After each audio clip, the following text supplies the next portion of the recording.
Mga simple lang, simple kasali lang po yung tutubuhin natin ha. Nasaan ka na? Malapit na ako. Andyan na kami. No, sige na, ano na.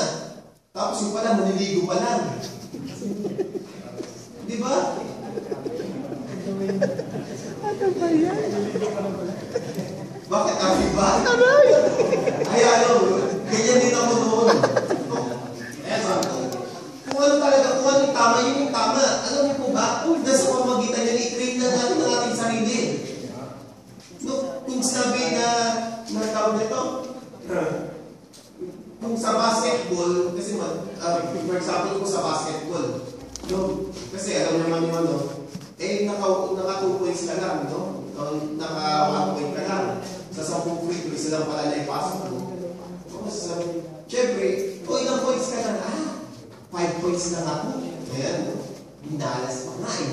Okay? Minsan, ayaw sabihin yung katotohanan eh. No, kung ano talaga yung ginawa mo, kung 10 puntos, kung sa paliligo, kung naliligo ka talaga, sabi mo, naliligo pa lang o maliligo pa lang.